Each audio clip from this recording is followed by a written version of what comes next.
Udah nyala mati sendiri. Oh, oke.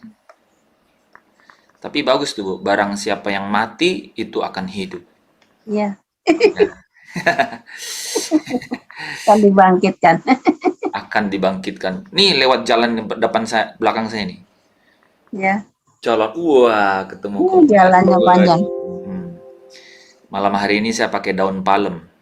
Waduh. Buah Daun, apa itu, Pak? daun palem. Jadi cara menyambut Tuhan Yesus datang itu ada dua. Apa dan apa? Pohon palem Dan sama baju, jubah-jubah, Jubah dan daun palem. jubah-jubah. Wah, luar biasa. Itu di Yerusalem, bahkan di Yerusalem nanti juga sama. Ya, Nah, jadi di kitab Wahyu juga disebut bahwa disambut dengan jubah putih dan daun palem. Nah, jubah putih itu bicara mengenai kesucian. bukan daun Apa? jubah putih mengenai karakter. perbuatan. perbuatan. Oke, Perbuatan. perbuatan. Nah, perbuatan itu asalnya dari mana? Pak Tadus tadi bilang karakter. Jadi perbuatan itu Jiwa. ya sama tuh ya. Jadi saya pakai semua kata-katanya ya. Jadi semua benar. Jadi Semua perbuatan. Jadi jubah putih itu perbuatan dan perbuatan itu adalah hasil nyata dari tindakan. Tindakan. Oke. Nah, tindakan itu berasal dari karakter. Nah, ya, tindakan itu karakter. Jadi hanya karakter yang kemudian nyata. Jadi karakter yang bertindak itu nyata dalam perbuatan. Nah, karakter itu tidak bisa dilihat kalau dia tidak punya tindakan. Biasanya kelihatan kalau apa? Kalau ada situasi. Ya, biasanya sampai harus ditekan baru keluar begitu. Nah, biasanya gitu. Nah, itu ya. Jadi itu karakter. Jadi perbuatan makanya harus punya karakter yang baik supaya perbuatannya baik. Maaf, saya harus ralat. Harus punya karakter yang benar supaya perbuatannya benar begitu. Ya, jadi karakter seperti apa yang menghasilkan jubah putih? Nah, itu menarik ya pertanyaannya ya. Menarik ya? Ya.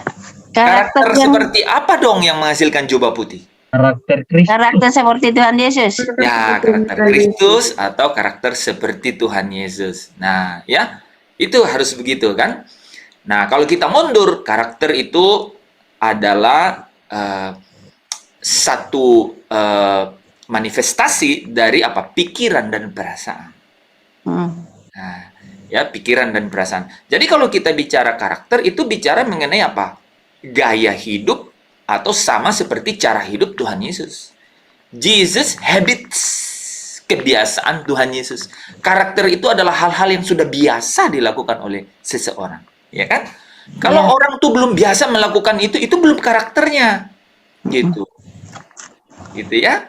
Nah, jadi karakter itu adalah hal yang sudah biasa melekat, terpadu, terintegrasi, menyatu dengan orang tersebut. Jadi orang kalau mau kita tahu karakternya seperti apa, harus dalam keadaan-keadaan yang apa? Tertekan,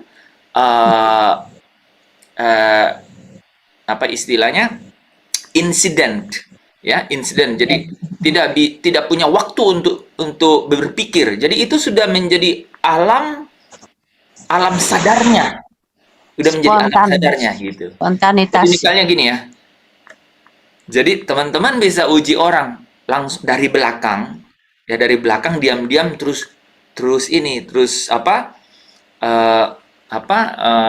misalnya jarinya tuh dikasih di pinggangnya gitu, bagian yang paling tergelitik dia gitu ya. Nah, coba apa yang keluar? Ada loh yang keluar kebun binatang loh, ada. Itu karakternya dia. Coba aja begitu. Nah, tapi ada orang nih ya ditusuk dari belakang dibilang puji Tuhan. Ya ada begitu. Jangan-jangan ada yang begini ditusuk dari belakang shalom. Itu luar biasa kalau gitu. Nggak ada sih yang saya dengar begitu. Ada yang parah Pak. Mati aku. Iya. Itu beneran. Ini beneran saudara. Jadi karakter itu di alam sadar.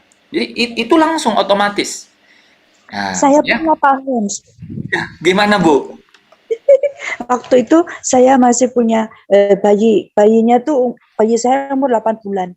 Yes. Nah, waktu saya pegang, saya itu kan dia pipis gitu loh. Saya mau ganti popoknya, saya ambil bedak.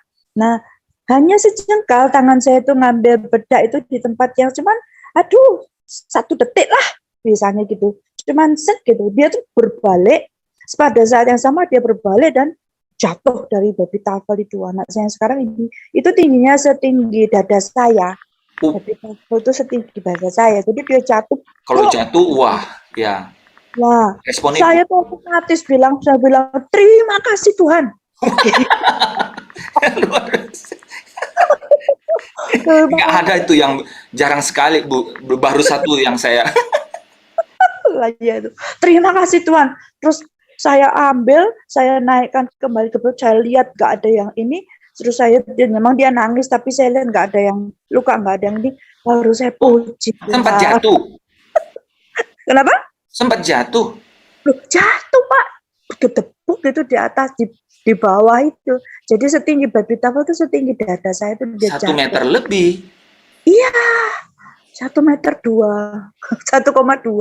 Aduh, gitu. Tapi puji Tuhan itu tadi. Terima kasih Tuhan. Terima kasih Tuhan, ya. Ya. Gitu.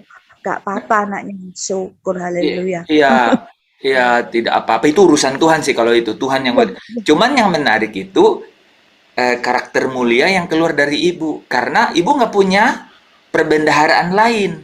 Gak ada, ya. Ada. Heran. Nggak punya perbendaharaan lain. Tadi malam aku nonton TikTok. Nah, kalau aku nonton TikTok tuh udah tahu yang saya follow memang begitu kan. Kan TikTok itu kan kalau kita lihat itu dia mengikuti apa yang kita sering lihat gitu. Nah, keluar salah seorang pendeta kalau mungkin Bali ya. Tapi yang menarik itu adalah analogi mengenai seorang murid dikasih soal kelas 6 SD. Katanya soalnya cuma 2, pasti teman-teman ada yang udah nonton nih. Ya, saya lihat itu. Itu bagus ya. Coba tuliskan sebelah kanan apa-apa yang engkau tahu mengenai Tuhan, Allah gitu. Nah, ya sebelah kiri mengenai iblis. Kasih waktu 30 menit. 5 menit terakhir, guru bilang tinggal 5 menit ya. Segera selesaikan. Tetap saja dia masih ada di kolom sebelah kanan mengenai Allah, yang dia tahu mengenai Allah. Dia benar-benar menghabiskan waktunya mengenai Allah. Menghabiskan waktu-waktu yang dia punya itu mengenai Allah, dia tulis. 1 menit terakhir, tetap masih ada di Allah. Nah, singkat cerita, waktu selesai, dikumpul. Ya, orang pingin tahu apa yang anak ini catat kan mengenai ini. Ketika dibuka mengenai hasil jawabannya, rupanya dia tetap jawab yang sebelah kiri mengenai iblis apa yang dia tahu. Dan saudara tahu apa yang dia tulis di situ? Gak punya waktu. Untuk iblis. Untuk iblis. Jadi anak ini dengan jujur kelas 6 SD tulis sebelah kiri itu, saya tidak punya waktu untuk tulis mengenai iblis. Jadi dia tidak bilang tulis mengenai iblis, dia tidak punya waktu untuk iblis. Itu refleksi yang bagus ya, saudara. Jangan punya waktu untuk iblis, ya. Gitu. Jadi kalau saudara nanti calon guru, boleh itu soal dicoba, ya. Jangan-jangan ada murid yang isinya sebelah kiri. Ya, dia tulis semua. Tapi yang menarik dari situ, maksudnya yang kita tarik dalam kehidupan kita adalah dia tidak punya waktu untuk iblis. Jadi dia nggak punya perbendaharaan, ya. Dia nggak punya. Tadi Bu Tati bagus sekali ya, nyelah begitu tuh sangat bagus loh. Ya, itu real, it is real. Sekalipun kita ada, sekalipun ada, saudara tidak munafik juga bahwa itu ada. Tapi karena dia di alam bawah sadar, itu dalam keadaan yang keadaan yang panik ya, namanya panik saudara ya, panic time, kita lagi panik itu nggak bisa keluar karena dia di bawah sadar, harus diolah dulu baru keluar gitu. Jadi yang keluar itu selalu yang di alam sadar gitu, conscious mind namanya. Jadi yang keluar itu ya namanya latah ya. Ada juga orang yang benar-benar latah sih gitu ya. Tapi itu yang keluar. Coba Bu Tati, kalau ada mohon maaf ya, kalau ada orang yang yang bantu-bantu di rumah begitu, terus lihat Bu Tati anaknya jatuh di bawah terus bilang, "Terima kasih Tuhan." Dia mungkin pikir, "Ini ibu." Gila kali ya. Iya kan begitu kan? Mungkin begitu, ya. Nah, teman-teman, tahukah saudara bahwa yang namanya karakter tadi itu hal yang sudah biasa, yang melekat dan sudah menjadi habit ya di dalam hidup kita. Tahukah saudara ya bahwa hal itu hanya bisa dilakukan oleh Roh Kudus dalam hidup orang. Gitu. Hal-hal yang karakter yang benar itu dihasilkan dari setiap pikiran dan perasaan yang benar. Dan itu hanya bisa dilakukan oleh Roh Kudus yang memimpin saudara ke dalam seluruh kebenaran. Dan membiasakan hidup saya dan saudara melakukan yang benar itu. Kalau yang tidak benar, sebelum ke situ ya, itulah yang disebut kodrat atau natur. Namanya juga natur alami. Itu yang disebut natur ilahi. Itu yang disebut kodrat ilahi. Dalam bahasa yang kerennya itu divine nature. Ya, divine nature. Ya, hal-hal yang dari Allah yang sudah natur terjadi. Nah, sebaliknya apa, saudara? Sebaliknya apa? Ada juga kebiasaan-kebiasaan kita. Orang bilang gini, "Pak, orang itu nggak punya Roh Kudus, tapi sering lo ngomong kudis." Nah, gitu ya. Ya. Terbiasa, iya betul. Karena dia punya kodrat dosa. Sinful nature. Terbiasa dengan hal-hal yang dari daging gitu. Ya. Itu responsif keluar. Nah, saudara yang dikasihi Tuhan, hal ini sangat terkait dengan yang namanya pekerjaan Roh Kudus. Dan Roh Kudus bekerja di dalam kita dengan 3 tahapan, saudara. Dengan 3 tahapan. Pertama itu adalah Roh Kudus harus baptis orang itu. Harus baptis orang itu. Ya, sebagaimana kita dibaptis dengan air, itu artinya apa? Artinya kita harus mati kan? Tadi malam ya. Kita harus mati, itu artinya kita harus turn around, berbalik ya. Dari kehidupan cara hidup, gaya hidup yang lama ke gaya cara hidup Baru. seperti Tuhan Yesus hidup. Betul?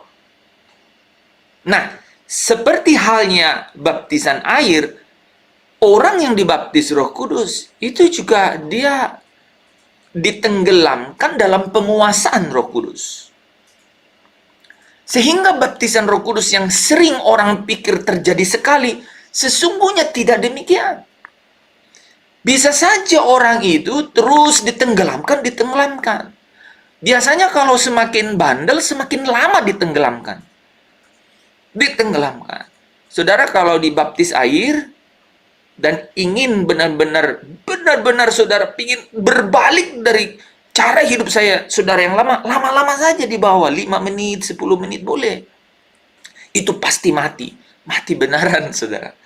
Ya, 10 menit di air mati beneran. Ya, bukan hanya lambang kematian, saudara. Ya, bisa mati beneran dan artinya pulang ke rumah Bapak kan? Selesai toh? Gitu. Saudara, hal ini penting kita pahami bahwa baptisan itu benar-benar ditenggelamkan dan kemudian dikuasai. Nah, itu cara pertama Roh Kudus untuk membiasakan hidup saya dan saudara sehingga menjadi karakter. Ingat, karakter yang benar itu hasilkan perbuatan yang benar, dan perbuatan benar itu adalah jubah putih. Syarat masuk ke perjamuan pesta perkawinan. Ya, oke saudara. Yang kedua, Roh Kudus bekerja melalui saudara apa? Saudara dipenuhi oleh Roh Kudus. Dipenuhi. Atau kepenuhan Roh Kudus. Ya.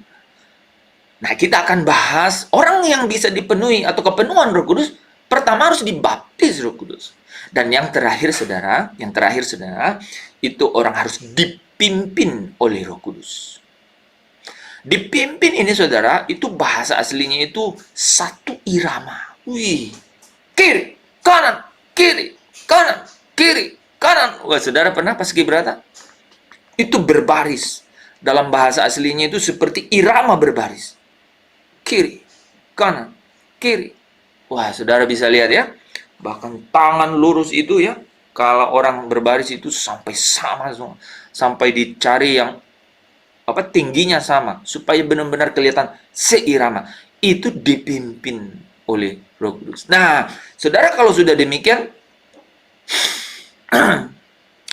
saudara bisa berjalan seirama.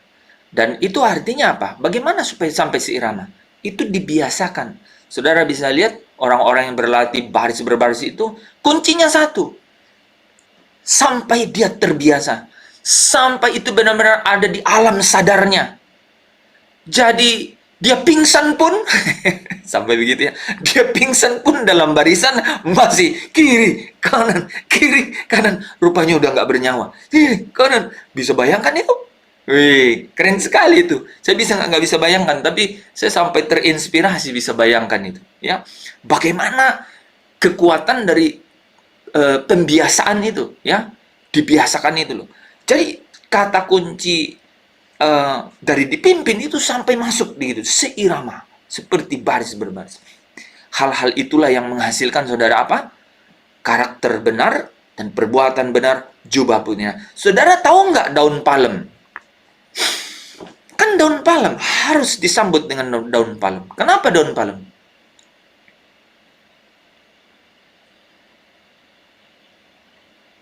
Ada yang tahu?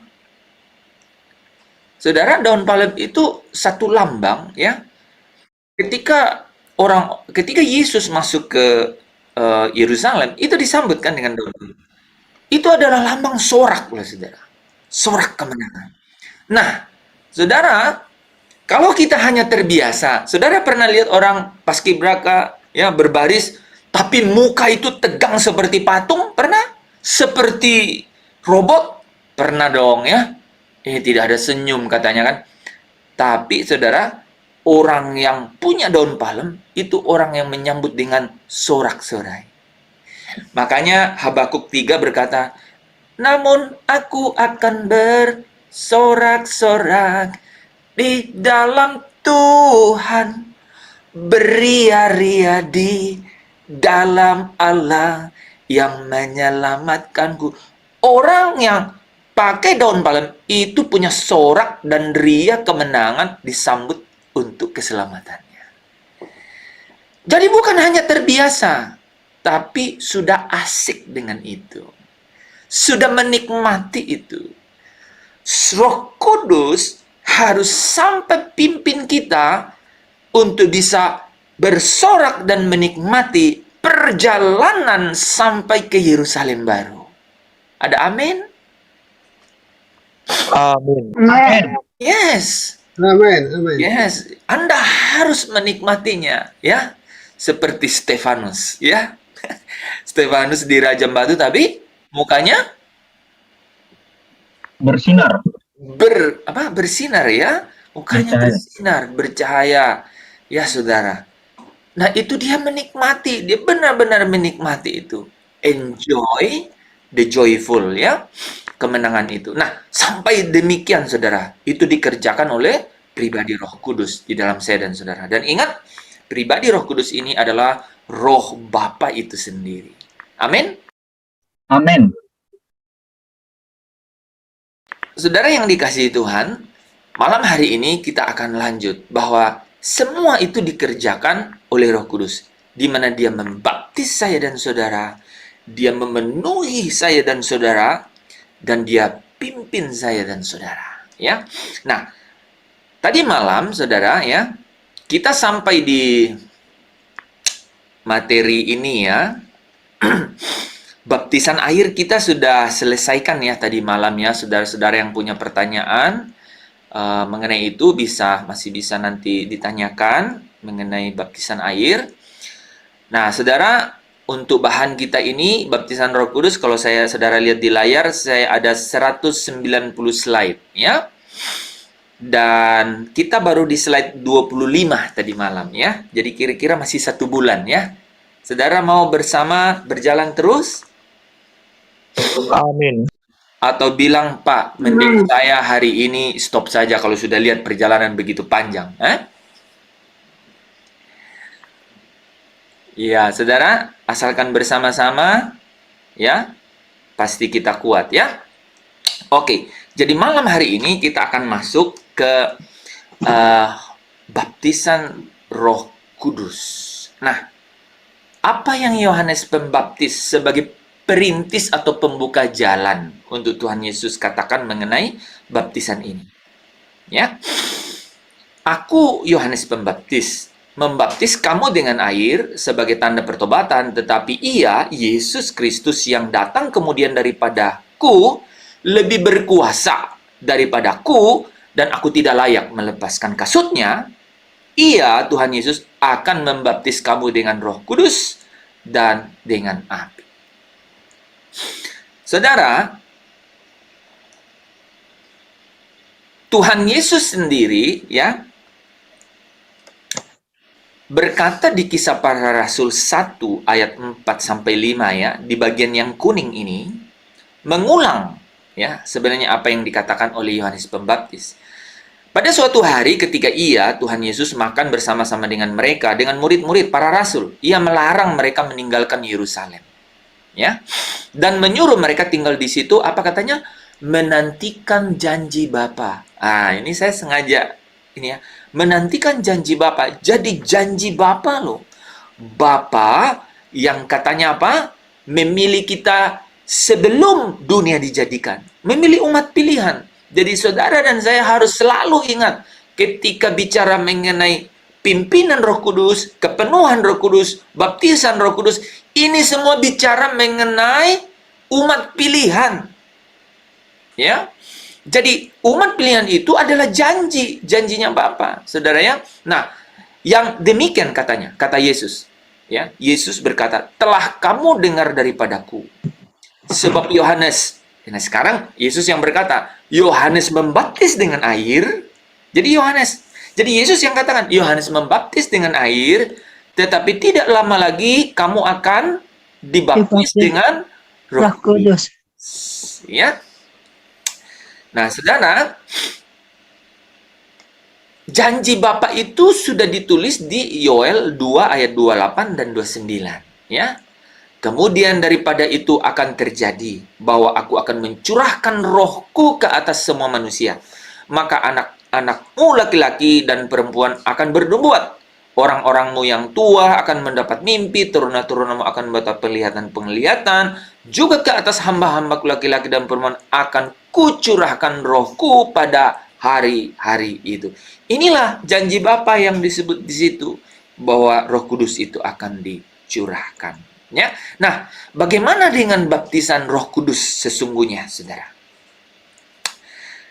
Baptisan Roh Kudus dibandingkan dengan baptisan air gitu ya sebagai pertobatan, itu sebenarnya lebih berarti dan lebih mulia dari baptisan yang kita sudah pelajari sebelumnya, ya, baptisan air sebagai tanda pertobatan, ya. Karena orang bertobat itu artinya dia mengaku dan kemudian dia menyesal dan kemudian berbalik dan mengaku, dan mengakunya dengan mulut, ya, percaya dalam hati, ya. Itu adalah satu titik di mana apa? Di mana dia dipindahkan dari kerajaan kegelapan ke dalam kerajaan Kristus oleh Allah sendiri. Tetapi itu adalah titik di mana apa? Permulaan yang namanya exousia, ya, Yohanes 1 ayat 12, ya. Mereka menerima, tapi itu adalah satu hak istimewa, kesempatan, potensi supaya mereka menjadi teknon, anak-anak Allah. Ya kan? Saudara kalau pernah dengar ayat, barang siapa yang dipimpin oleh Roh Allah, mereka adalah anak Allah. Anak-anak Allah. Nah, jadi menarik ya. Sekarang coba bayangkan dalam pikiran tuh. Dipimpin, tadi saya ngomongnya dipimpin terakhir kan. Dibaptis, dipenuhi Roh Kudus, kemudian dipimpin Roh Kudus. Yang namanya anak yang namanya teknon, sudah mengalami huotesia itu adalah anak-anak yang dipimpin oleh Roh Kudus, ya. Nah, sekarang kita akan masuk ke dalam perjalanan itu, ya. Oke. Dengan baptisan Roh Kudus, saudara bisa lihat umat pilihan Allah yang percaya kepada Tuhan Yesus Kristus memasuki dekade baru dalam kehidupan yang tidak pernah dialami oleh manusia sebelum Tuhan Yesus. Apa itu? Allah diam dalam kehidupan orang-orang percaya tersebut. Ya, Allah diam di dalam.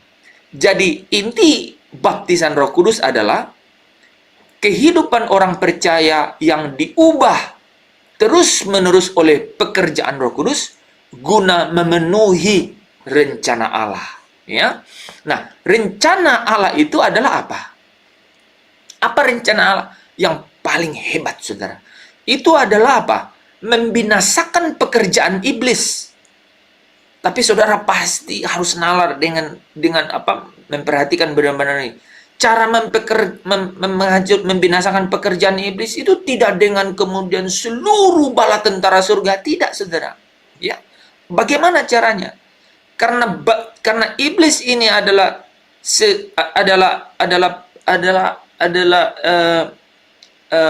oknum pihak yang benar-benar melawan kebenaran, maka caranya untuk membinasakannya adalah ada pribadi, ada sosok, saudara, ada sosok yang kemudian menjadi manusia yang bisa benar, atau oknum atau pribadi yang bisa benar. Dan Yesus atau Bapa mau di dalam Yesus, di mana Yesus menjadi manusia teladan ini, ya, menjadi yang sulung ini, menjadi contoh ini, itu ada manusia yang kemudian bisa dapat sungguh-sungguh menjadi sempurna seperti Bapa, menjadi serupa dengan Yesus. Dialah yang akan menjadi pribadi yang bisa membinasakan pekerjaan iblis. Ya, sehingga di sini dikatakan rencana Allah itu adalah membinasakan pekerjaan iblis dengan apa? Mengubah manusia menjadi sempurna. Seperti rancangan Allah Bapa yang mana telah ditunjukkan oleh Tuhan Yesus. Ya. Oke, teman-teman bisa tangkap di sini. Jadi keseluruhan journey yang kita akan pelajari ini adalah tidak lepas dari desain diagram yang kita sudah pelajari mengenai berakhir di rumah Bapa, yaitu manusia-manusia yang dimuliakan bersama dengan Kristus. Artinya orang-orang yang serupa dengan Kristus, yaitu orang-orang yang telah dipilih, umat pilihan yang telah dipilih oleh Allah sebelum dunia dijadikan, ya. Oke, nah, menjadikan manusia ini menjadi manusia sempurna. Artinya apa? Melakukan perbuatan-perbuatan yang benar di hadapan Allah.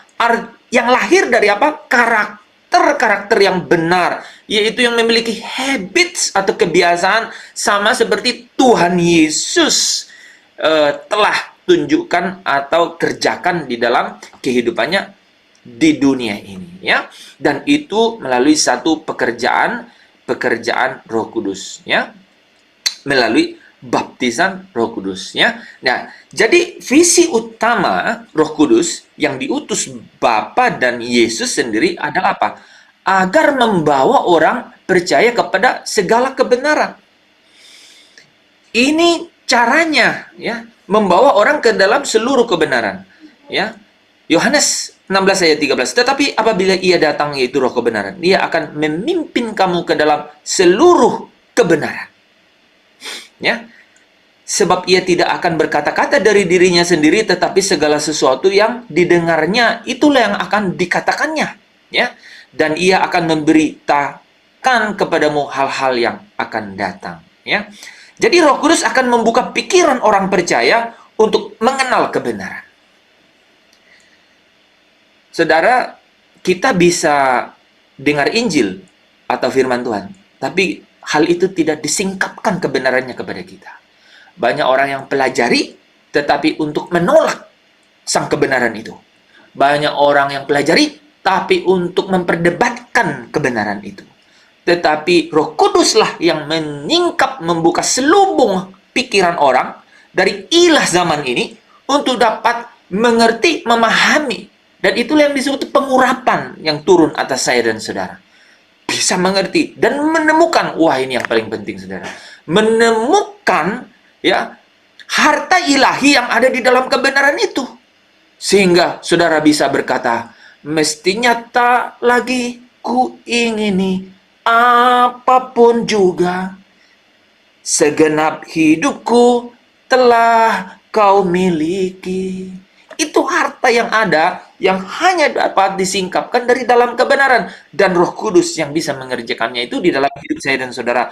Baptis bicara mengenai saudara dipimpin ke dalam seluruh, ditenggelamkan ke dalam kebenaran itu. Dan itu pekerjaan terus-menerus oleh Roh Kudus. Bukan maju ke altar, kemudian ditumpang tangan, kemudian jatuh, dan itulah terjadi. Saudara, itu juga adalah momentum. Tetapi itu bukanlah esensi atau visi utama atau tujuan utama dari apa yang disebut baptisan Roh Kudus. Ya, nah kita lanjut saudara.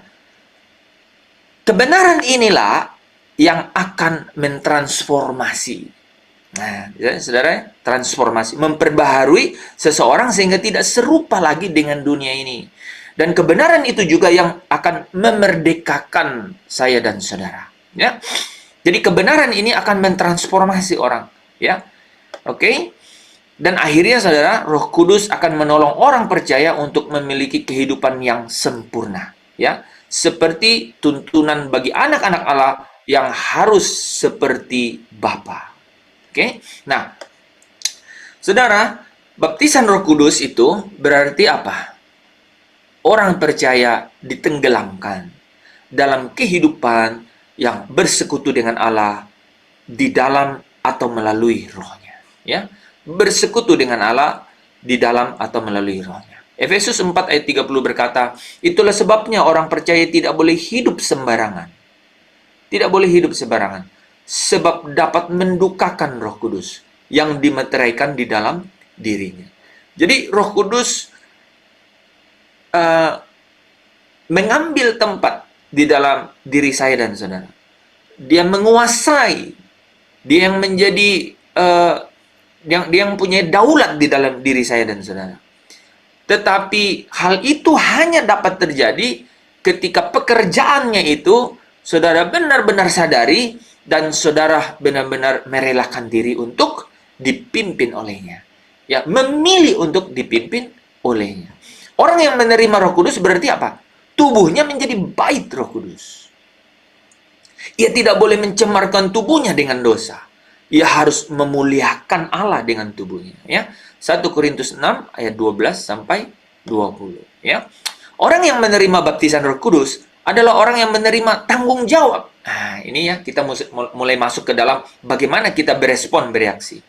Ya, punya tanggung jawab untuk belajar.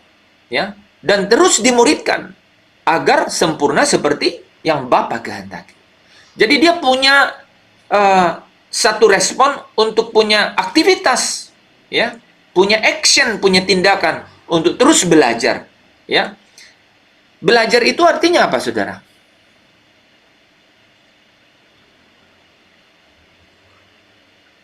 Dimuridkan. Dimuridkan. Wah, perfect answer. Belajar itu adalah dimuridkan. Makanya saya sering bilang ya, sekolah itu bukan untuk guru mengajar, tapi untuk murid belajar. Saudara tahu bedanya ya? Jadi sekolah itu bukan untuk guru mengajar, tapi untuk murid belajar. Ya. Jadi kita terus belajar, harus jadi murid. Itu kenapa Tuhan Yesus berkata, ikutlah aku. Ya, ikutlah aku. Jadi murid, harus jadi murid. Ya. Matius 11 ayat berapa? 29, ya, katakan belajarlah daripadaku. Ya, belajarlah daripadaku. Aku ini katanya lemah lembut dan rendah hati. Maka jiwamu akan mendapat ketenangan, ya. Justru dengan menerima baptisan Roh Kudus, ya, bukan kita kemudian otomatis ya menerima sesuatu yang kemudian menggerakkan diri kita, bukan. Tetapi kita yang harus berespon dengan tanggung jawab untuk terus belajar, bahkan memiliki tuntutan beban yang sangat berat sebenarnya. Ya, kenapa saudara? Karena orang yang diberi hak itu pasti dituntut kewajiban. Saudara bisa tangkap di situ? Banyak orang saudara, ya, yang kemudian tertutup, ya, dibutakan oleh ilah zaman, ya, kata firman Tuhan. Tidak dapat mengerti, ya, melihat tapi tidak dapat melihat, mendengar tetapi tidak dapat mendengar, ya. Tapi saya dan saudara luar biasa, ya, ketika mendengarkan firman, kemudian saudara bisa disingkapkan oleh roh kebenaran itu, dan kemudian saudara bisa berkata, sekalipun pohon ara tidak berbuah, pohon zaitun tidak berbunga, ya, kambing domba dibalik-balik lah ya, terhalau dari kurungan dan tidak ada lembu sapi dalam kandang. Itu keadaan yang krisis, benar-benar panik, saudara. Tapi bisa berkata, namun aku akan bersorak-sorak di dalam Tuhan. Itu orang-orang yang benar-benar tidak mungkin secara manusia, tetapi hanya dimungkinkan ketika Roh Allah memimpinnya ke dalam seluruh penyingkapan kebenaran itu. Rahasia, ya, rahasia ilahi. Ya, Injil berkata ada orang yang cari kebenaran itu seperti apa? Ketika dia melihat, katanya, dia jual seluruh hartanya dan kemudian dia membeli, ya, satu tanah itu karena di dalamnya ada harta karun. Dia tinggalkan segala-galanya dan kemudian dia menyerahkan dan membeli tempat di mana harta karun itu ada, ya. Oke, kita lanjut saudara, ya. Jadi ia harus mempertaruhkan hidupnya tanpa batas untuk mengabdi kepada Tuhan. Berjuang, punya tanggung jawab, belajar supaya menjadi terbiasa, ya, saudara. Baptisan Roh Kudus sebenarnya, saudara, ya, tidak hanya untuk menunjuk satu momentum, ya, bukan satu titik, tetapi lebih menunjuk pada satu proses, ya. Nah, memang dalam Alkitab, saudara, dikesankan bahwa baptisan Roh Kudus itu seolah-olah satu momentum terjadi sekali. Saudara memang bisa lihat di Kisah Para Rasul 2, 8, 10, 19, ya. Yerusalem, Yudea, Samaria, bahkan sampai ke ujung bumi, ya. Seperti terjadi sekali, ya. Tetapi saudara, hal itu disebabkan oleh karena apa? Alkitab hendak menunjukkan bahwa zaman atau masa Roh Kudus bekerja dalam hidup orang percaya sudah dimulai. Sebagai penggenapan dari Yoel 2, bahwa ada janji Bapa. Itu sebenarnya memberikan satu titik untuk memberikan apa? Momentum. Karena hari-hari itu terlalu sulit bagi orang-orang percaya untuk hidup tanpa, ya, tanpa apa? Tanpa manifestasi kuasa seperti itu, ya. Tetapi yang dimaksudkannya adalah semua baptisan Roh Kudus di Kisah selalu dilakukan Rasul-Rasul, bukan oleh orang lain, ya. Jadi ini menunjukkan bahwa gereja dibangun atas dasar para rasul. Rasul bicara mengenai mereka adalah murid. Itu adalah dasar dari Injil atau kebenaran itu. Mereka adalah orang-orang yang menjadi dasar gereja berdiri. Umat-umat, ya, pilihan, ya, dibangun atau gereja atau jemaatnya, ya. Baptisan terjadi di Kisah 2 Yerusalem, Yudea Kisah 10, Samaria Kisah 8, bahkan Efesus yang mewakili ujung bumi, Kisah 19, ya. Nah, saudara, setelah peristiwa baptisan di beberapa tempat tersebut, di sepanjang perjalanan rasul-rasul, dan bahkan Paulus sendiri selama puluhan tahun, tidak ada kisah yang mengungkapkan mengenai baptisan Roh Kudus, maksudnya manifestasi baptisannya. Yang orang pikir itu adalah baptisan terjadi di situ, sekali itu. Dan kemudian bisa seolah-olah menganalogikannya bahwa terjadi sekali di dalam diri kita. Kalau kita kembali melihat baptisan, yaitu ditenggelamkan di dalam roh, ya, supaya kita dapat bersekutu dengan Bapa, ya, dan Kristus itu di dalam roh. Kudus, yaitu rohnya Bapa dan rohnya Anak, maka hendaknya kita bisa terus kemudian lihat bahwa saya bisa saja berulang-ulang ya ditenggelamkan di dalam atau dibaptis dengan Roh Kudus itu. Makanya ada istilah dipenuhi oleh Roh Kudus ya, berulang-ulang ya. Oke, kita akan masuk lebih dalamnya, Saudara. Setelah baptisan Roh Kudus, what's next? Kemudian apa dong? Saudara, baptisan Roh Kudus itu akan membawa orang percaya kepada apa? Proses kehidupan berjalan di dalam Roh atau dipimpin oleh Roh Allah. Ya, step in Holy Spirit. Ya, orang percaya harus berusaha untuk merubah karakter agar dapat berjalan seirama dengan Tuhan. Orang percaya harus menyesuaikan diri dengan Allah, bukan sebaliknya. Ya, ini berarti suatu perjuangan untuk menjadi sempurna. Dan memang inilah maksud Roh Kudus diberikan agar kita menjadi sempurna. Saudara, izinkan saya berhenti di sini ya. Karena ini benar-benar penting. Dulu, mungkin hari ini masih, kita selalu bicara, Pak, sempurna seperti Bapa, serupa dengan Yesus, teladanku. Gimana caranya? Hari ini saya dan saudara mengerti ini adalah pekerjaan pribadi yang representasi keberadaan Sang Bapa, Sang Anak di tengah-tengah dunia ini. Bahkan is inside you, di dalam kita, yaitu roh kebenaran itu. Ya. Dan itu melalui apa yang disebut saudara ditenggelamkan, masuk dalam penguasaan ya Roh Kudus itu sendiri. Pasti ada yang saudara disebut baptisan Roh Kudus. Apakah saudara nanti di bagian-bagian terakhir kita akan ini, apakah saya sudah dibaptis Roh Kudus?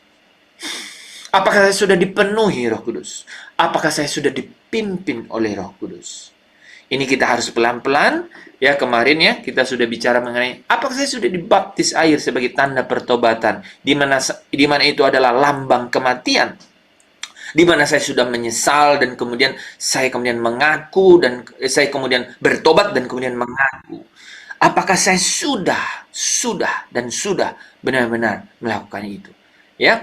Karena tidak mungkin saudara masuk, ini menariknya. Ini ada satu ayat yang nanti saya akan jelaskan, Galatia 4 ayat 6 ya. Ayat itu berkata, dan kalau kamu adalah anak, maka dia akan menyuruh roh anaknya itu masuk dan berdiam di dalam saudara. Menarik ayat itu.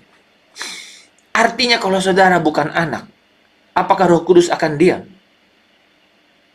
Jawaban saya, berkali-kali dan berulang-ulang saya renungkan itu, Roh Kudus berkata, tidak. Tidak akan. Makanya kita harus terus-menerus berjuang. Berjuang caranya bagaimana? Belajar. Jadi murid. Cara jadi murid adalah sangkal diri, pikul salib, dan terus ikut. Terus ikut pimpinan Rohnya yang kudus. Dari setiap perjalanan itu, ini adalah perjuangan. Makanya satu-satunya ya, saudara kalau lihat ikut dong ya. Follow TikToknya Evangelispreneur, follow, subscribe, and share gitu ya. Tidak komersial, tapi saudara punya upah di dalam kerajaan surga. Tidak harus penginjil ke tanah terpencil, tapi saudara bisa menjangkau orang-orang di alam maya sekalipun tidak ketemu maya ya. Ada ya, saudara bisa ya sampaikan ya, dan itu potongan-potongan kebenaran yang luar biasa kan. Oke, saudara yang dikasihi Tuhan, orang percaya harus benar-benar berjuang ya. Proses kehidupan yang berjalan dalam roh dan dipimpin oleh roh. Ketika kita sudah dibaptis, kita harus benar-benar berusaha untuk merubah karakter kita agar dapat berjalan seirama. Bukan Allah yang menyesuaikan, bukan roh yang menyesuaikan, tapi kita harus berjuang untuk menjadi sempurna. Dan inilah maksud Roh Kudus diberikan kepada kita, ya. Jadi orang percaya pasti memiliki apa? Roh Kudus yang menempatkan dirinya dalam apa? Perjuangan. Perjuangan apa? Dikembalikannya ke rancangan semula Allah, yaitu menjadi serupa dan segambar dengan Allah. Hanya itu. Makanya saya ingin, oke, saya stop ini. Saya ingin saudara tahu hari ini, dan ini saya jarang dengar, tapi Roh Kudus berbicara dengan keras. Roh Kudus itu janji Bapa. Janjinya Bapa. Kenapa dijanjikan? Ada yang bisa jawab?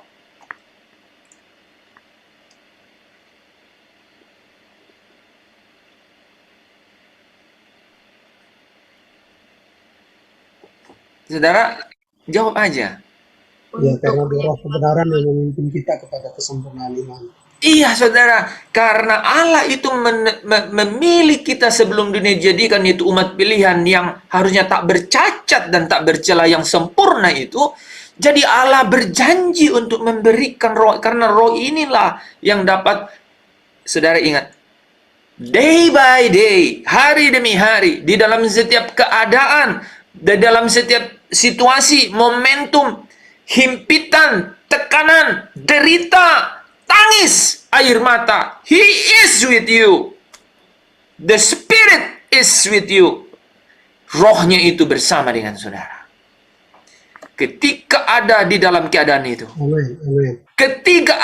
Ketika saudara tidak punya uang, dan Roh Kudus berbicara, karakter saudara terbentuk ketika saudara merespon the way the Holy Spirit want you. Ketika saudara ikut bagaimana Roh Kudus memimpin. Itu firman. Saudara tahu, firman itu saya sampai kadang-kadang kalau baca ayat itu, ini bukan katanya apa? Ditulis di loh batu, tetapi ditulis, diukir katanya, dimeteraikan di dalam hatimu. Saya jadi ingat saudara ya. Saudara ingat tahu sapi-sapi yang dijual di pasar itu?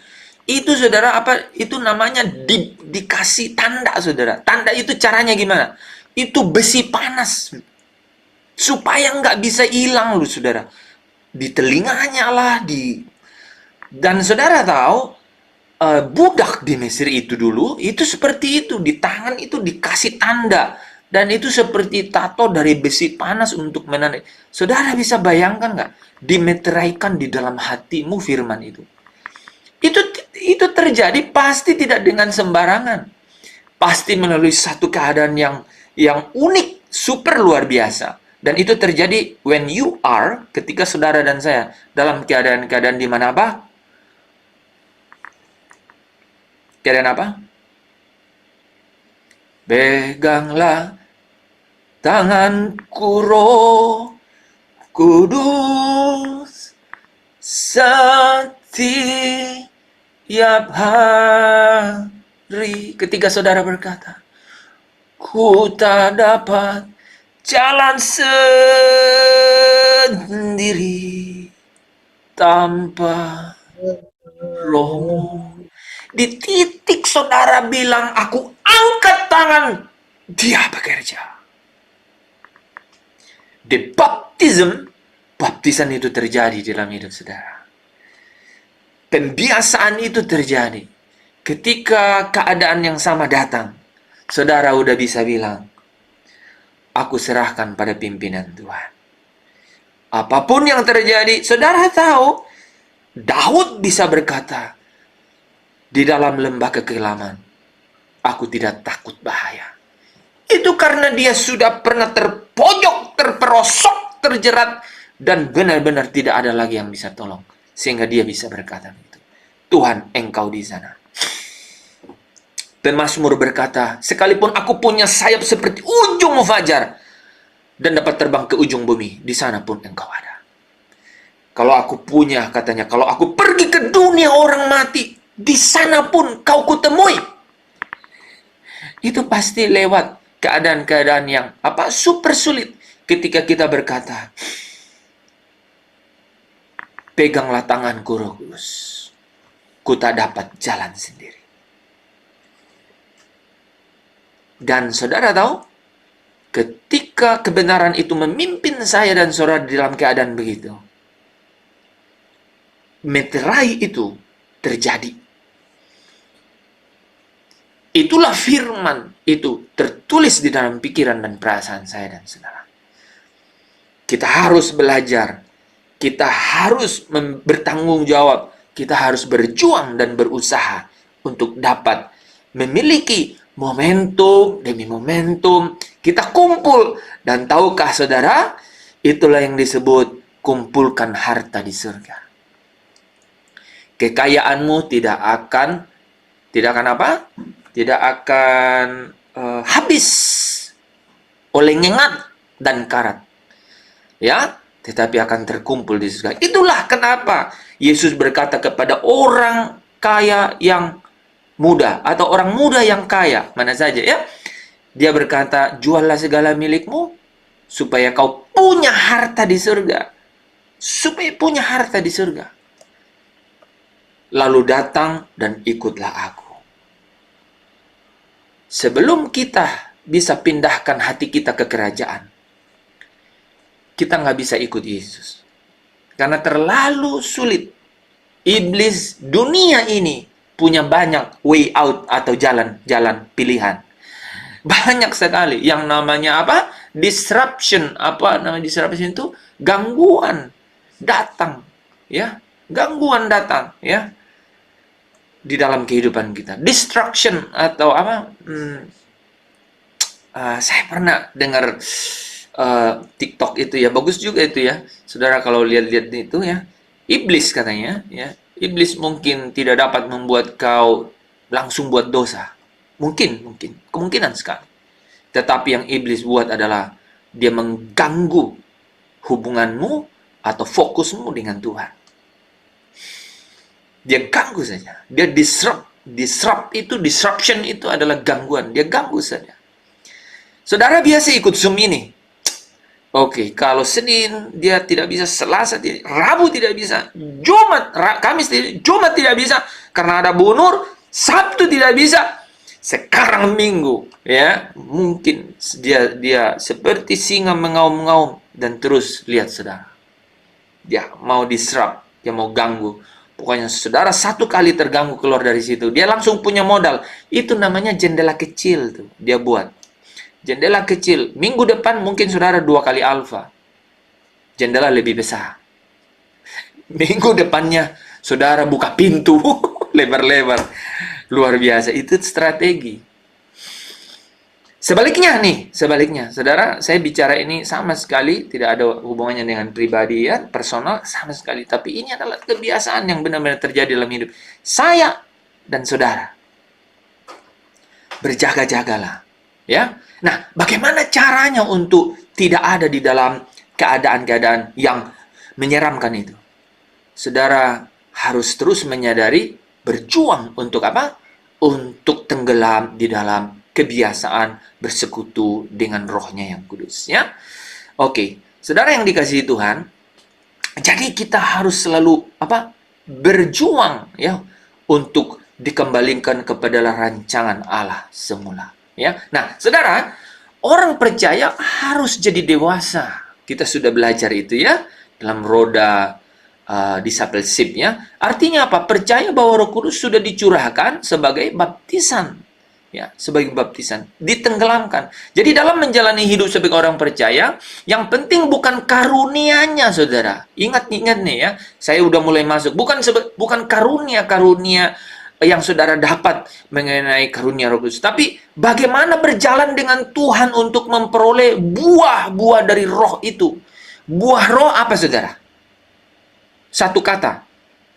Kasih. Kasih, betul. Kasih, sukacita. Kasih, koma. Nah, kasih itu menghasilkan tuh rentetan yang belakangnya, ya. Ya, jadi buah Roh itu kasih. Makanya 1 Korintus 14 ayat 1 saya enggak, 2 Korintus apa 1 Korintus. Kejarlah kasih. Ya. Oh, ini ada nih. Sebab kalau kita sungguh-sungguh mengejar buah Roh, ya, termasuk kasih, 1 Korintus 14 ayat 1, ya. Kejarlah kasih itu. Kejarlah kasih itu. Dan usahakanlah dirimu memperoleh karunia-karunia Roh, terutama karunia untuk bernubuat. Kita akan masuk dalam ini nanti ya. Jadi maka karunia-karunia Roh Kudus sesuai dengan kebijaksanaan dan kedaulatan Allah pasti dilengkapi. Tapi apa saudara? Untuk pekerjaan pelayanan dalam jemaat, ya. Nanti kita tidak perlu untuk fokus ke sana. Yang penting saudara bagaimana berjalan dengan Tuhan untuk memperoleh buah roh, yaitu kasih itu. Orang percaya harus bekerja keras. Ini bagian-bagian akhir ya saudara. Orang percaya harus bekerja keras.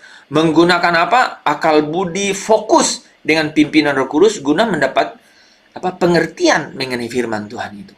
Ya, tanpa kecerdasan dari pengertian terhadap kebenaran firman, saya ulang ya. Seseorang tidak dapat berjalan seiring dengan Tuhan. Roh Kudus itu tidak bekerja dari dirinya sendiri. Ia tidak berkata-kata dari dirinya sendiri. Itu Yohanes berapa tadi? 16:13 ya.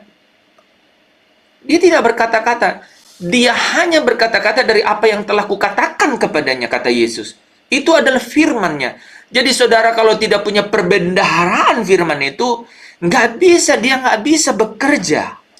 Karena dia bisa bekerja dalam menyingkapkan kebenaran itu sehingga menuntun saudara dan saya ke dalam lebih banyak lagi makna-makna kekayaan-kekayaan ilahi di dalam kebenaran firman itu. Pengertian terhadap kebenaran itu akan membuat seseorang stabil, tidak jatuh bangun. Nah, saudara bisa lihat ini dan menjadi suam-suam. Saudara bisa sambung nih sekarang ya. Kenapa orang jadi suam-suam? Ya kan? Di diagram kita itu. Karena dia tidak mendapat pengertian mengenai kebenaran. Dia tidak stabil, dia tidak konsisten di dalam perjuangan mencari kebenaran ini. Ya.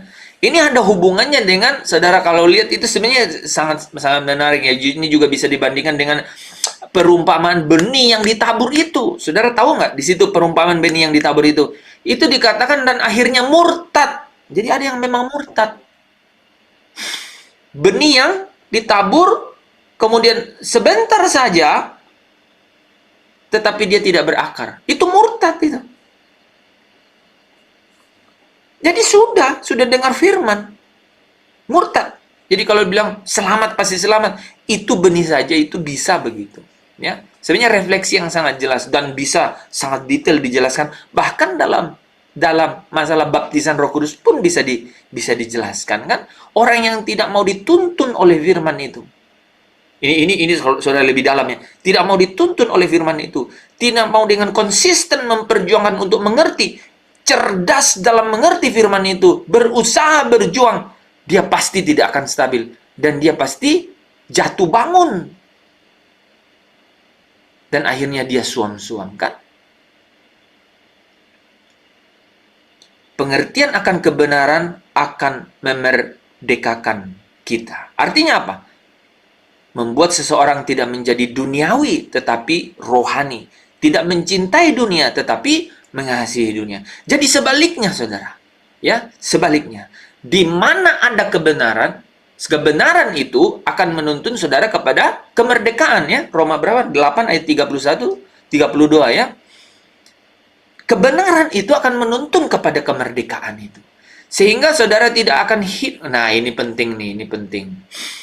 Pak, saya udah komitmen. Tapi jatuh lagi. Saudara tidak merdeka berarti. Saudara masih terbelenggu. Artinya apa? Kalau tidak merdeka artinya masih dijajah. Ya? Bagaimana supaya merdeka? Berjuanglah. Berjuang mengenai apa? Kebenaran. Luar biasa. Ya betul sekali. Jadi ini rumus. Ini bukan rumus ya. Itu adalah sesuatu yang benar-benar memang berkuasa. Ya. Jadi saudara harus terus-menerus melekat pada kebenaran itu ya. Jadi membuat saudara tidak menjadi duniawi ya, tetapi rohani, tidak mencintai dunia tetapi mengasihi Tuhan. Mereka, orang-orang yang hidup dalam pengertian akan kebenaran ini, yang merdeka ini, mereka akan bertumbuh jadinya dalam kesempurnaan kepada Kristus. Orang yang bisa sempurna adalah orang yang bertumbuh. Ya. memindahkan hati ke kerajaan surga, dan nyata-nyata bisa menjadi saksi atau bisa menjadi garam dan terang dunia. Jadilah garam dan terang dunia, ya. Oke, nah Roh Kudus menolong perubahan pola pikir saudara, ya. Pola pikir saudara. Kebenaran itu akan menuntun saudara dan saya dengan Rohnya yang kudus untuk merubah pola pikir, ya. Sebagaimana dalam baptisan seseorang ditenggelamkan ke dalam air, ya, baptiso atau Ibraninya tafal, demikian pula orang percaya ditenggelamkan dalam penguasaan Roh Kudus. Ketika ditenggelamkan atau dibaptis dengan Roh Kudus yang berkuasa, ya. Ketika kita ditenggelamkan dalam Roh, artinya apa? Saudara dan saya tidak lagi ikut irama dunia, ya. Roh Kudus yang mendiami orang percaya dimaksudkan agar apa? Memimpin orang percaya kepada segala kebenaran, ya. Roh Kudus akan memberikan pengertian-pengertian yang sangat mendalam, disingkapkan rahasia-rahasia Allah itu, saudara, ya. Sehingga dengan memahami kebenaran, pola berpikir seseorang bisa diubah secara total. Bisa diubah secara total. Perubahan pola pikir ini harus sampai pada kemampuan seseorang untuk memiliki pikiran dan perasaan Kristus. Berubah pola pikirnya, tetapi punya tujuan, ya, punya targetnya pikiran dan perasaan Kristus, ya. Hendaklah kamu dalam hidupmu bersama menaruh pikiran dan perasaan yang terdapat juga dalam Kristus Yesus, ya. Saudara, hal ini tidak akan terjadi atau berlangsung tanpa Roh Kudus, ya. Oleh sebab itu, maksud baptisan Roh Kudus adalah agar orang percaya menjadi manusia baru yang berstandar Allah sendiri, yaitu bisa memiliki pikiran dan perasaan Allah atau moralnya Allah, ya. Nah, saudara bisa bayangkan sekarang, Pak, apa bedanya dong? Apa yang berubah setelah orang dibaptis air sama baptis Roh Kudus? Ya, coba ya kita pakai waktu sisa ini. Apa yang bisa beda, saudara? Dari semua uraian itu, ya. Boleh kasih ini pemahaman? Lebih benar. Ya, apa ininya? Apa perbedaannya begitu? Apa progresivitasnya? Ya, kemarin Pak Levri udah kasih tahu itu ada progresivitas. Apa yang menjadi berubah? Apa yang menjadi Karakter, lebih baik? Apa yang menjadi lebih mulia di situ? karakternya kalau baptisan air baru dimulai. Kemudian di baptisan Roh Kudus itu berjalan sudah bertambah setiap hari, bertambah benar dalam pimpinan Roh Kudus. Jadi menjadi sempurna. Oke, ada yang lain?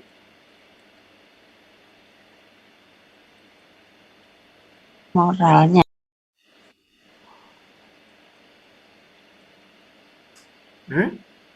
Ayo. Kurang keras, Lisa. Kurang kedengaran, Lisa. Nggak kedengaran. Coba. Kedengaran. Lisa ngomong tapi nggak kedengaran.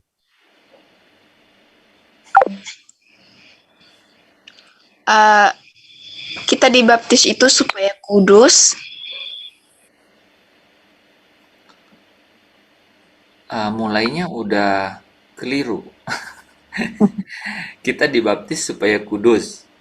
Nah, maksudnya gini, kan kemarin kita belajar tuh baptisan air. Ya. Baptisan air tuh apa dulu? Oke, definisi satu-satu. Baptisan air sama baptisan Roh Kudus. Baptisan air adalah Ya, kalau baptisan dari saya, Pak, baptisan coba Pak Tadus. baptisan air itu lambang kematian saya terhadap gaya hidup dunia. Sedangkan baptisan Roh Kudus itulah gaya kehidupan saya di dalam Kristus. Kehidupan saya di dalam Kristus yang memimpin di dalam kesempurnaan iman.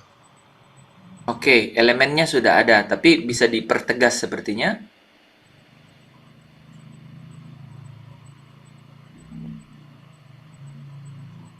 Ya, baptis Roh Kudus itu kita ditenggelamkan, dipenuhi dalam mimpi kepada seluruh kebenaran dan supaya sampai kepada kesempurnaan iman. Oke. Jadi kemarin tuh ada lagi ini ya, ya, kalau saya terus kan cuman baca slide-nya saja lagi. Ada nggak apa-apa teman-teman, silakan. Ya, tadi pertanyaannya kan apa Kemarin kan kita perbedaan? tuh baptisan air. Terus ini kita jadi saya nih sekarang baptisan. Jadi saya sekarang nih sudah selesai baptisan air terus baptisan Roh Kudus. Nanti saya akan masuk nih bahwa itu adalah jaminan dan kemudian ada meterai.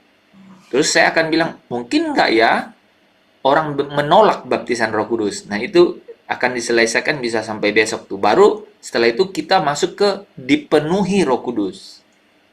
Gitu. Nah, sebelum kita melangkah ke situ, tepat nih waktunya. Ini baptisan air, terus baptisan Roh Kudus. Eh, di mana ininya? Ya, Baptisan air baru pengakuan dosa. memang ini sih. Teman-teman jangan balik lagi untuk kemudian jangan balik lagi kemudian seperti pengertian semula yang pendek sehingga teman-teman jadi sulit melihat perbedaannya. Ya tadi Pak Hens bilang bertanya itu pertama apa perbedaan orang yang berbahaya.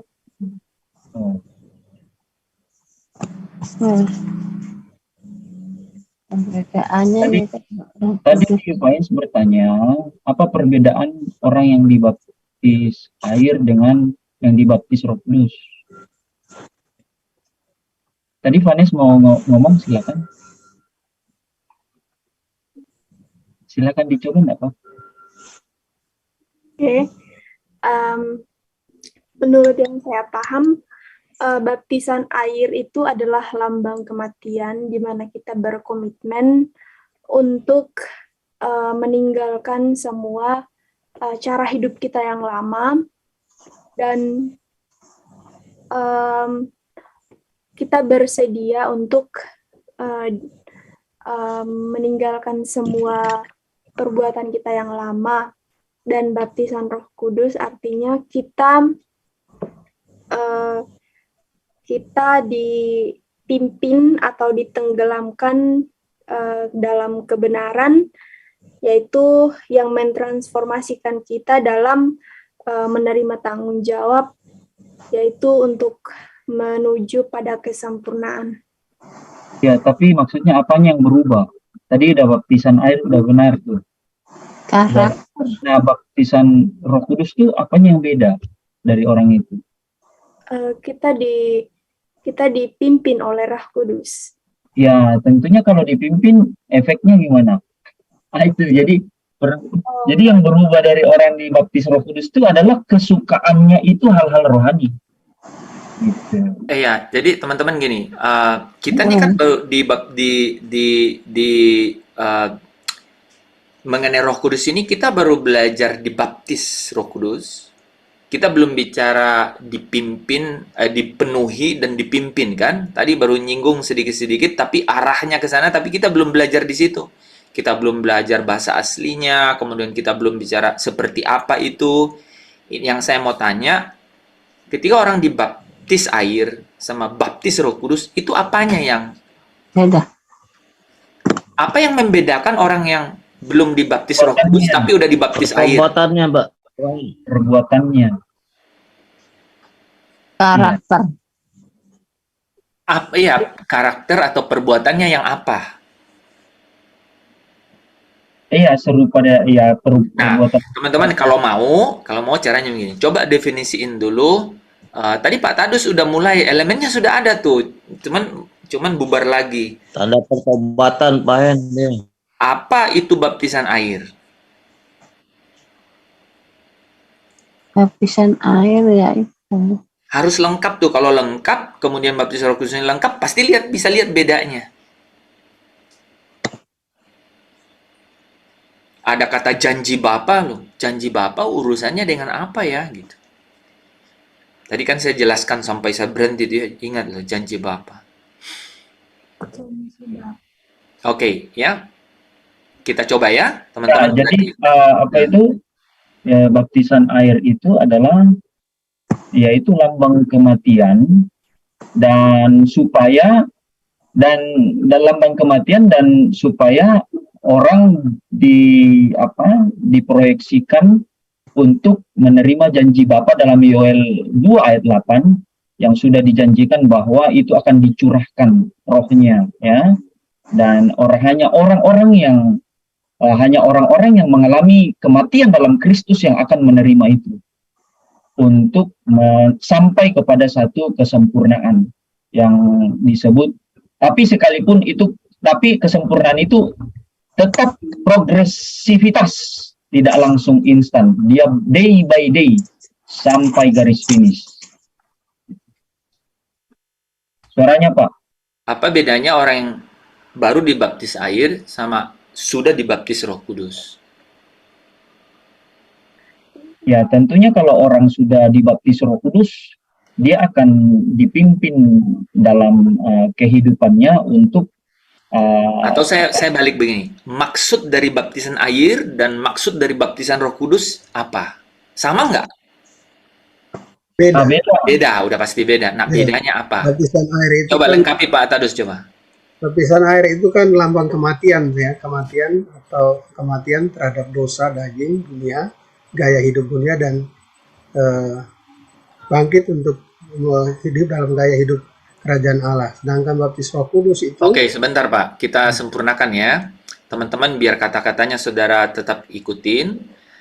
Jadi baptisan air itu adalah lambang kematian atau tanda pertobatan dari cara gaya hidup duniawi, ya, dan berkomitmen. Jangan sampai hilang kata-katanya. Saya ngikutinnya aja benar-benar ini. Dan berkomitmen untuk punya gaya cara hidup seperti Tuhan Yesus hidup. amin. Barunya seperti apa? Seperti Yohanes Pembaptis hidup. Ini kan, coba ya, saya ulang ya. Saya ulang. Baptisan air itu adalah satu lambang kematian, yaitu tanda pertobatan dari cara gaya hidup yang lama, ya, kepada satu komitmen. Jadi orang yang nggak berkomitmen nggak bisa kan dibilang sudah baptis air, nggak bisa. Kepada satu komitmen untuk punya cara gaya hidup seperti Tuhan Yesus hidup. Amin. Amin, amin. Jelas kan? Jelas sekali itu. Tidak ada yang abu-abu, tidak ada yang mirip-mirip dengan definisi lain, itu nggak ada. Ya. Jadi dari cara gaya hidup duniawi, kalau saudara mau ganti yang lama, ya, supaya jelas duniawi, kepada satu komitmen akan gaya dan cara hidup seperti Tuhan Yesus hidup. Pasti Pak Tadus juga pikir-pikir itu definisi solid sekali, ya kan? Bapak bisa tangkap ya ininya ya? Sangat mengerti. Ya gitu. Nah, saudara, itu adalah seperti satu komitmen seperti Tuhan Yesus hidup. Jadi ini sebenarnya arahnya, Pak. Oh, dia pokoknya tinggalkan yang lama. Lagunya seperti apa? Ku telah mati dan tinggalkan. Ku telah mati. Dan tinggalkan cara hidupku yang lama. Coba ada satu orang yang download yang versi pendek terus jadiin, semua kita jadiin store apa namanya? Status atau apa? Ini WA gitu loh, status WA, ya. Lagu itu, ku telah mati dan tinggalkan cara hidupku yang lama. Pasti ada teman saudara yang bilang, "Ih, kok dari gereja mana?" Maksudnya, kok habis apa? Gue ikut KKR di mana? Gitu ya. Ya kan gitu. Itu kesempatan besar untuk ya Kesempatan besar daripada saudara tunggu-tunggu kapan berdiri di mimbar yang besar, itu adalah mimbar saudara. Ya, daripada saudara tunggu-tunggu untuk diundang jadi pembicara di mana, itu adalah undangan pertama saudara. Ketika ada yang telepon, itu maksudnya apa? Ya, coba pasang kan, itu lagu favorit sepanjang masa kan. Itu harus, nah saudara bisa tangkap ya, itu ya. Jadi di situ kelihatan sekali bahwa oh ini adalah orang yang kemudian tinggalkan hidup lama kemudian punya komitmen. Oke, stop. Jadi seperti Tuhan Yesus hidup. Stop di situ kan. Nah, tapi dia belum mengerti mengenai menjadi manusia baru yang punya pikiran dan perasaan seperti Kristus dan harus menjadi sempurna seperti Bapa untuk menghancurkan pekerjaan iblis. Nggak ngerti. Itu masih terlalu jauh dari statusnya itu. Ya kan? Kalau saudara bisa lihat ini, slide terakhir tadi, saya giring dari sini ya. Dari sini ya, bahwa orang tuh ditenggelamkan dalam penguasaan Roh Kudus. Jadi bukan hanya sekedar komitmen. Komitmen tuh dia bicara. I will, aku akan. Dia bertobat, aku akan. Nah, sekarang dia ditenggelamkan dalam penguasaan Roh. Itulah baptisan Roh Kudus, kan? Dia mulai dipimpin ke dalam kebenaran, tapi belum dipimpin Roh Kudus. Baru pimpin ke dalam kebenaran, kan? Mengerti rahasia-rahasia. Apa rahasia Allah ya? Gitu. Pola pikirnya jadi berubah secara total tuh. Pola pikir berubah secara total. Dan itu artinya jadi pikiran dan perasaan seperti Kristus. Tapi itu apa gunanya?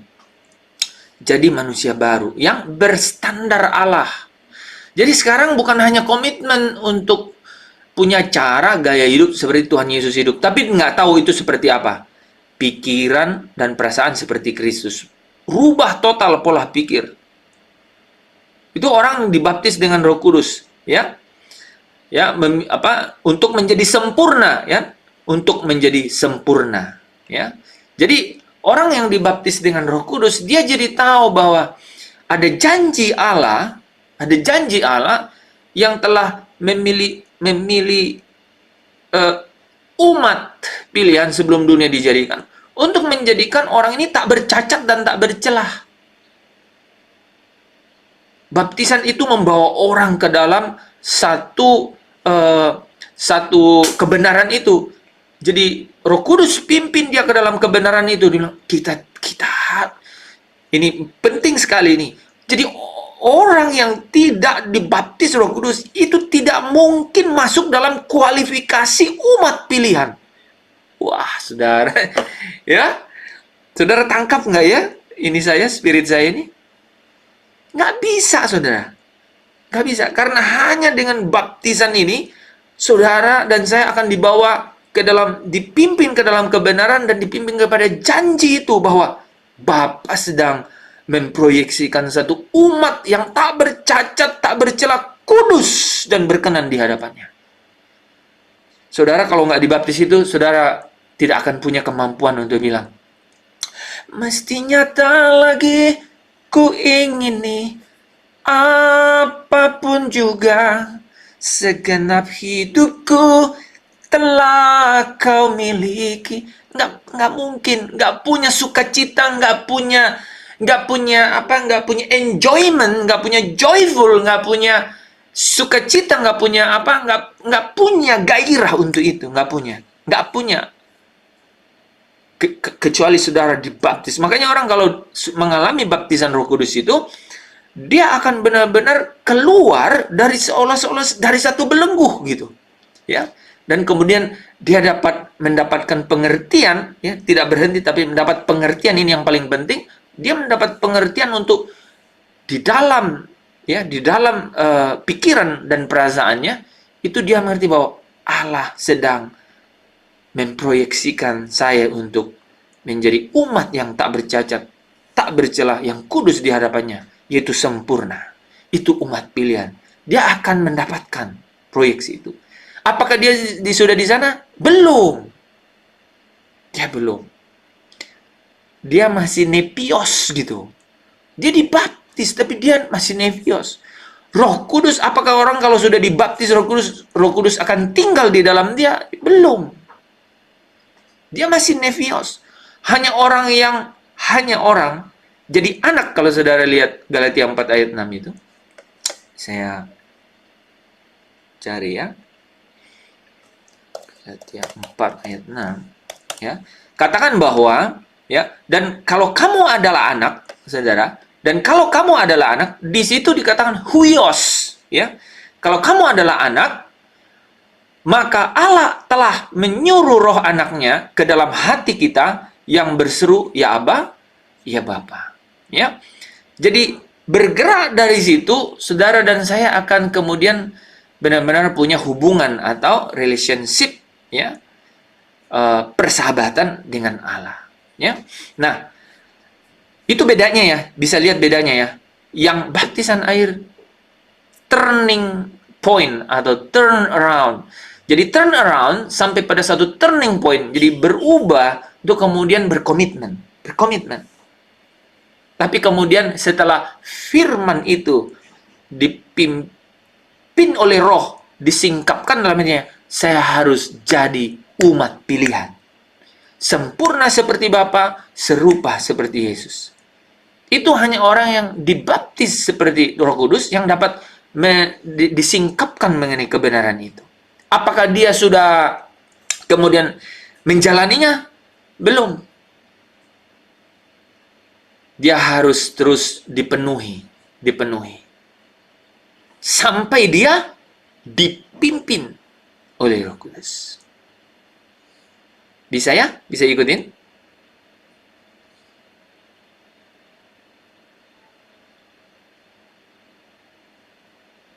Kalau bisa bilang bisa. Bisa, amin. Bapa dimanapun Bisa, Kak. saudara berada, Roh Kudus akan membawa dia untuk berbalik dan berdoa. Amin. Amin. Yes. Oke. Bisa ya, teman-teman? Amin, bisa. Ini kayaknya terlalu ini nih. Saya icebreaker dulu.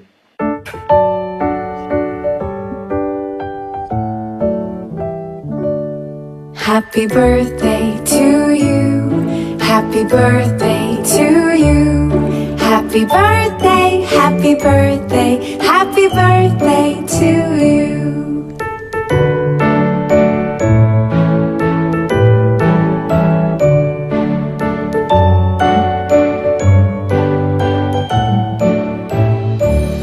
Happy birthday to you. Happy birthday to you. Happy birthday, happy birthday, happy birthday to you. Happy birthday to you. Happy birthday to you. Happy birthday, happy birthday, happy birthday to you. Happy birthday to you. Happy birthday to you. Happy birthday, happy birthday, happy birthday to you.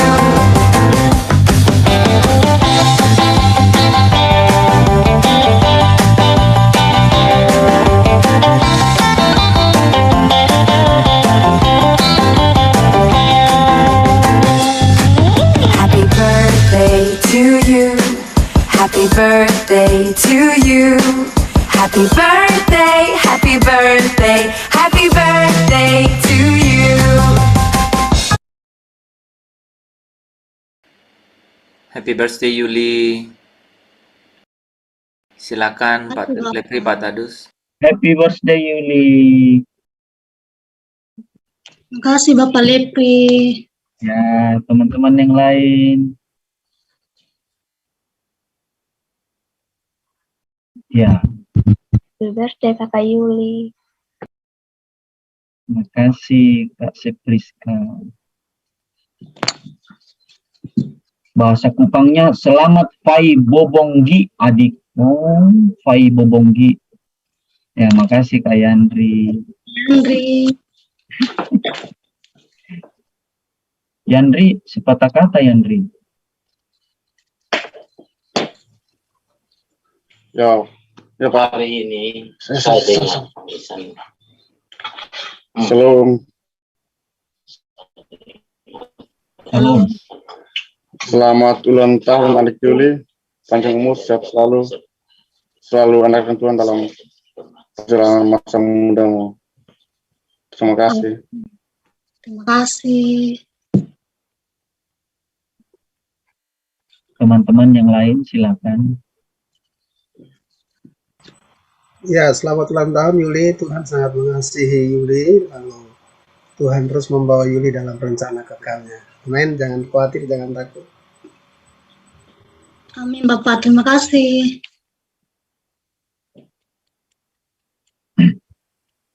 Masih ada teman-teman yang lain? Kakak Nina.